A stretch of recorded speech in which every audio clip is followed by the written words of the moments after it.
Трамп может загнать Эрдогана в режим тревожного ожидания.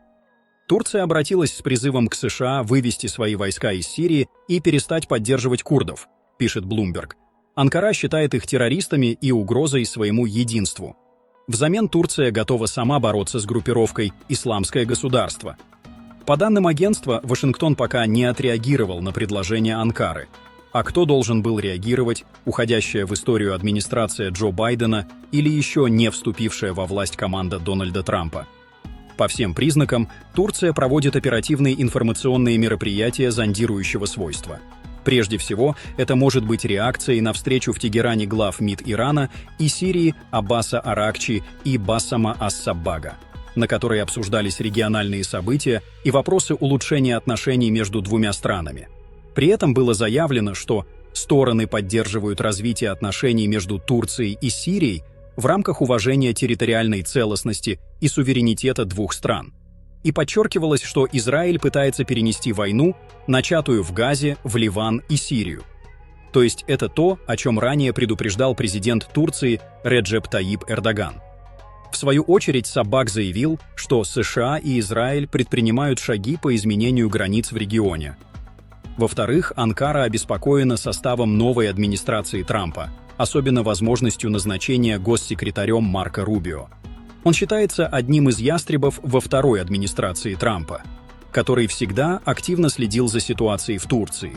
Он считается одним из ястребов во второй администрации Трампа, который всегда активно следил за ситуацией в Турции и являлся одним из противников решения Трампа о выводе войск из Сирии в конце 2018 года. Рубио тогда выступил с письменным заявлением, в котором назвал вывод войск большой ошибкой, которая полностью откроет Сирию для иранского влияния. Помимо этого, сенатор был против операции «Весенний мир» в 2019 году и считал, что президент Турции Эрдоган, организовав эту операцию, хотел, чтобы турки забыли о поражении партии справедливости и развития на муниципальных выборах, которые прошли ранее и на которых его партия потеряла муниципалитеты Стамбула, Анкары и других городов.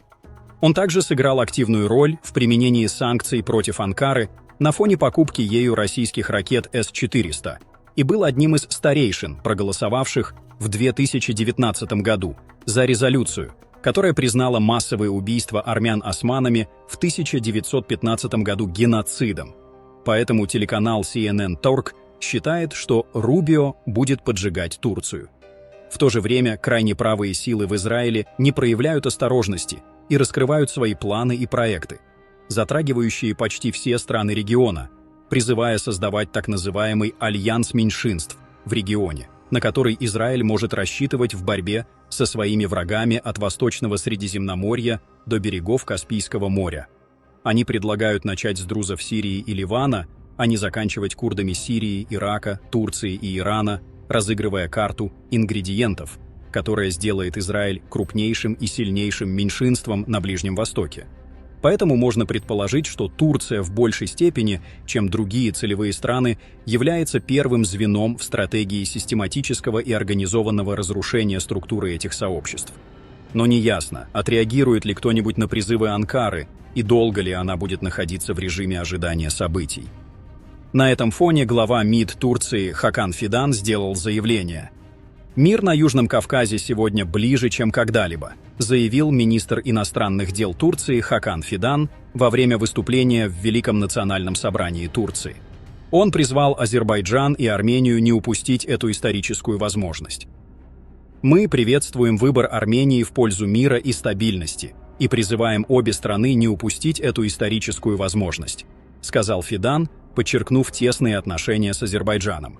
Фидан напомнил, что стороны впервые за долгое время провели беседу наедине в Стамбуле без участия третьей страны и подчеркнул, что в контексте Южного Кавказа важен также процесс нормализации отношений, которые они осуществляют с Арменией. На заседании платформы 3+3, состоявшемся в Стамбуле в октябре, мы обсудили все региональные вопросы. С приходом мира и стабильности на Южный Кавказ будут решены не только гуманитарные вопросы, но и будут созданы условия для торговли, взаимодействия и развития, заключил он. Ядерное досье. Иран и Трамп остаются 1 на 1. Совет управляющих Международного агентства по атомной энергии МАГАТЭ в Вене распространил от имени Германии, Франции и Великобритании проект резолюции против Ирана, надеясь, что он станет предметом обсуждения и изучения. В отличие от предыдущей резолюции, которую, как сообщается, Вашингтон не хотел выдвигать, на этот раз Америка вслед за своими европейскими партнерами заявила о поддержке предложенного проекта, в котором выражается обеспокоенность недостаточным сотрудничеством Тегерана с МАГАТЭ и содержится призыв к Ирану предпринять более серьезные шаги для урегулирования разногласий. Следует отметить, что нынешнее заседание Совета управляющих – последнее, на котором будет присутствовать представитель администрации Джо Байдена, поскольку примерно через 2 месяца Дональд Трамп, который во время своего первого президентского срока вышел из ядерного соглашения, совместному всеобъемлющему плану действий СВПД, вернется в Белый дом. Напомним, что администрация Байдена за последние 4 года неоднократно прибегала к карательным мерам, в том числе вводила новые санкции против Ирана, вела с ним закрытые переговоры, но ситуация остается в тупике. И сейчас не прошел план генерального директора МАГАТЭ Рафаэля Гросси, который накануне посетил с визитом Тегеран. В который раз не только у Гросси, но и у иранской дипломатии срываются усилия развести Европу и США по СВПД, то вступая в переговоры с США, то с европейскими странами. Напомним, что Евротройка в составе Великобритании, Германии и Франции начала переговоры с Ираном в 2003 году. Потом состав переговорщиков расширился до 6, включив США, Россию и Китай.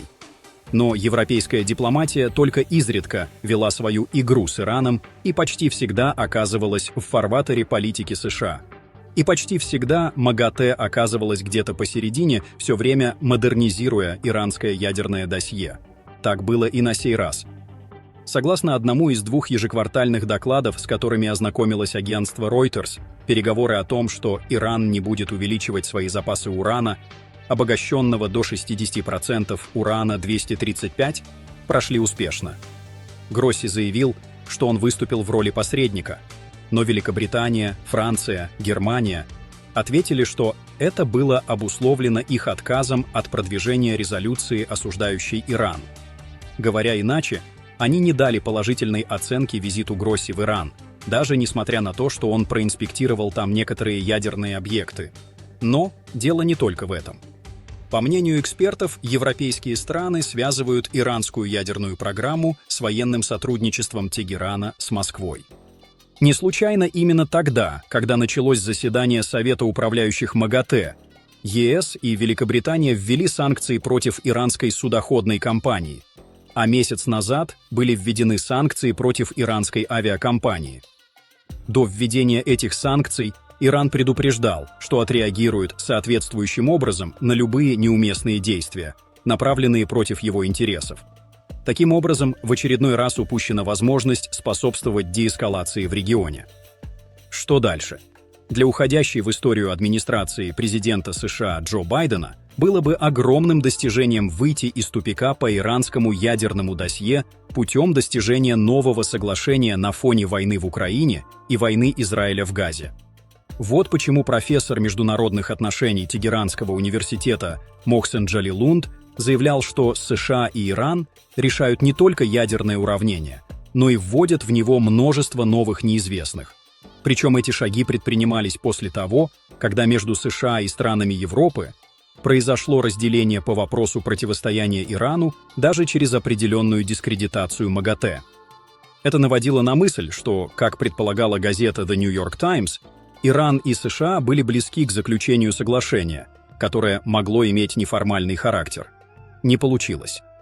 Некоторые источники сообщили, что Иран теперь может инициировать высылку большего числа инспекторов МАГАТЭ, что выведет эскалацию атомщиками на новый уровень. Более того, разнесены в пух и в прах все положения ядерного соглашения 2015 года, которые считались основой для любых последующих договоренностей. Пишите ваше мнение в комментариях и подписывайтесь на наш канал.